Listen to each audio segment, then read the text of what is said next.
grocery store was nearly empty at 9 p.m. on a Tuesday night when Marcus felt a small hand tug at his sleeve.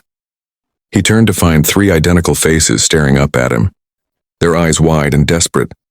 The middle girl leaned in close, her whisper barely audible but striking him like lightning. "Please, mister, pretend you're our mom, just for a minute." Her small voice cracked with such fear that Marcus froze, his half-full cart forgotten, his mind racing with 1,000 questions. What were these little girls running from? Why did they need a mother so badly they'd ask a complete stranger? And why on earth would they ask a 6'2" man to pretend to be their mom? Before we dive into what happens next, welcome to Sage Stories, where we share real-life tales of compassion and human connection that remind us why kindness matters. If these stories touch your heart like they touch ours, please subscribe and hit that like button. We'd love to hear your thoughts in the comments below. Now let me tell you what led to that desperate whisper in aisle 7. Marcus Henderson had never imagined he'd be spending his 38th birthday alone, pushing a shopping cart through fluorescent-lit aisles at 9 o'clock at night. But life had a way of rewriting the script. His daughter Emma was at her first sleepaway camp, a week-long adventure she'd begged him for months to attend. He'd said yes because that's what good fathers do, even when it meant celebrating solo. His ex-wife had remarried 2 years ago and moved to Portland. His own parents had passed when he was in his 20s. He had work colleagues, sure, but the kind you grab coffee with, not the kind you call on your birthday.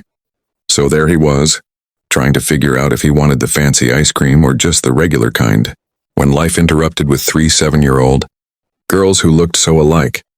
He had to blink twice to make sure he wasn't seeing triple. They wore matching yellow sundresses, their dark hair pulled into identical ponytails, but it was their eyes that stopped him cold. Those weren't the eyes of children enjoying an evening shopping trip. Those were the eyes of kids who'd seen something that scared them. The girl who'd whispered to him stepped even closer. "There's a man," she said, her voice trembling.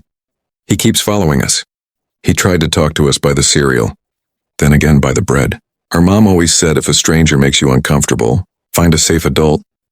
She glanced over her shoulder. "Please, we're really scared." Marcus's father instincts kicked in immediately. He'd raised Emma alone since she was 3, and he knew genuine fear when he saw it. "Okay," he said softly, kneeling down to their level. "I'm Marcus. What are your names?" The first girl was Sophia, the second was Olivia, and the one who'd spoken was Isabella. They were triplets, just 7 years old, and they'd gotten separated from their mother in the store. "Where did you last see her?" Marcus asked, standing up and positioning himself between the girls and the rest of the aisle. Isabella pointed toward the back of the store. "We were looking at birthday cards for our grandma. Mom went to get her reading glasses from the car because she forgot them.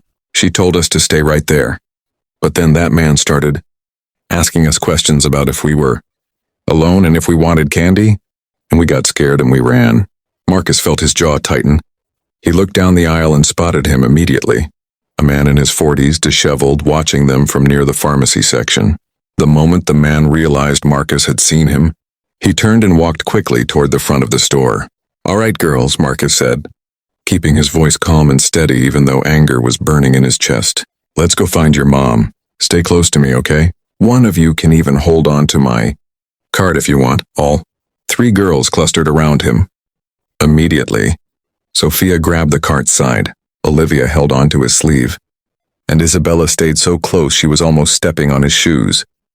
They walked through the store together, Marcus scanning for both the girl's mother and the man who'd frightened them. He pulled out his phone and quietly alerted a store employee, describing both the man and the situation.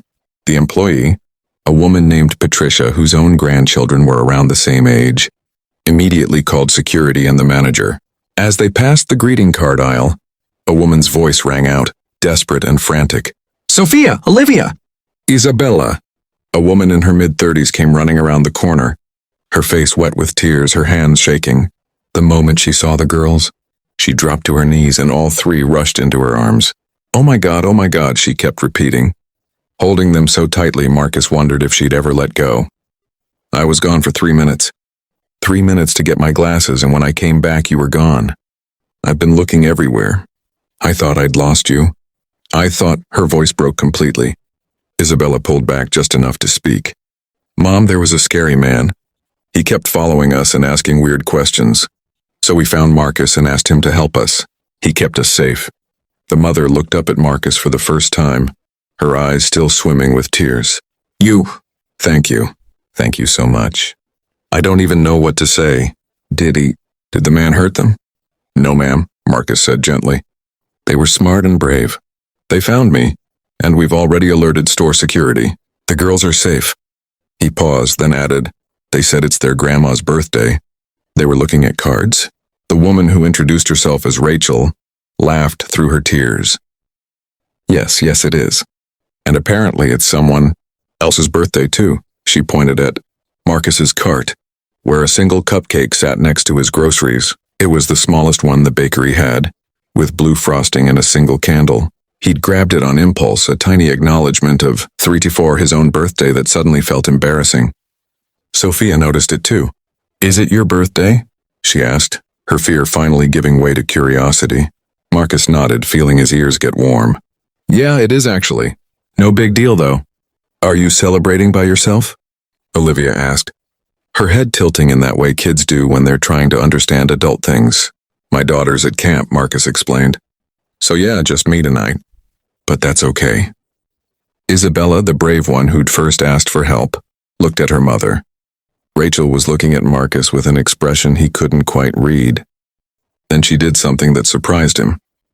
We were going to get ice cream after this and sing happy birthday to my mom over video call. She lives in Florida. Would you? I know this is strange, but would you like to join us? It's the least we can do after what you did for my girls. Marcus started to decline out of habit, but Sophia grabbed his hand. Please come. You saved us. You should have people singing to you on your birthday. Something in Marcus's chest cracked open. Here were 3 little girls who'd just been terrified, and their first thought, after being reunited with their mother, was to make sure a stranger didn't spend his birthday alone. He looked at Rachel, who nodded encouragingly. Really, she said. We'd love to have you. There's a diner 2 blocks from here. Best milkshakes in town. 20 minutes later, Marcus found himself in a bright red booth at Mel's Diner, surrounded by 3 chattering 7-year-olds who'd apparently decided he was their new best friend. They ordered the works, burgers, fries, onion rings, and milkshakes so tall they came with extra cups. Rachel sat across from him, still occasionally reaching out to touch her daughter's hands as if to reassure herself they were really there. The girls told him about their school, their pet hamster named Sir Squeaks-a-Lot, and their upcoming ballet recital. Rachel told him she was a single mom too, had been for 3 years since her husband passed away from cancer. Some days are harder than others, she admitted quietly while the girls were occupied with their milkshakes. Today was almost the worst day of my life. But you were there. When the waitress brought out Marcus's cupcake, still with its single blue candle, all 3 girls started singing happy birthday at the top of their lungs. Other diners joined in. Rachel sang too, smiling through fresh tears. Marcus, who'd expected to eat grocery store ice cream alone in front of the TV, felt his own eyes stinging as he blew out the candle. What did you wish for? Isabella asked. Marcus looked around the table at these 4 people who'd been strangers an hour ago. I think, he said slowly, it already came true. Rachel pulled out her phone and they called her mother in Florida, singing happy birthday to her too. The girls insisted Marcus be in the video call, introducing him as the hero who saved us. Marcus tried to protest that title, but Rachel shook her head. You didn't just keep them safe, she said. You made them feel safe. There's a difference. Before they parted ways that night, Rachel and Marcus exchanged numbers. Emma gets back from camp Sunday, Marcus mentioned. Maybe the girls would like to meet her sometime. She'd love to hear about their hamster. 3 months later, Marcus stood in the audience of a dance recital, cheering as 3 yellow-dressed ballerinas took their bows. Emma sat next to him, already best friends with the triplets. Rachel sat on his other side, her hand resting comfortably in his. What had started as a whispered plea in a grocery store aisle had bloomed into something. Neither of them had been looking for what both desperately needed, a family. The grocery store incident led to the man being identified and arrested. He'd had a history of approaching children in public places. The girl's bravery in seeking help had potentially saved other children from harm. But the real miracle, Marcus thought, wasn't just that he'd been there at the right time. It was that 3 scared little girls had looked at a stranger and seen safety. That a single mother had looked at an act of kindness and chosen to extend her own. That from fear and loneliness had grown trust and connection. Sometimes the family you build is the one that finds you on an ordinary Tuesday night when you least expect it. We never know when we'll be called to step up, to be the safe person someone desperately needs. Maybe it's a child in trouble, a neighbor struggling alone, or a stranger whose kindness deserves to be repaid. Marcus went to buy groceries on his birthday and found himself part of something bigger, a reminder that protecting others and opening our hearts can lead to the most unexpected blessings. The next time someone needs help, be the person they can turn to. The next time kindness is offered, accept it with grace. You never know how a single moment of courage or compassion might change everything. What's a moment when a stranger's kindness changed your life? Share your story in the comments below. Sometimes the most beautiful connections start with the simplest acts of human decency.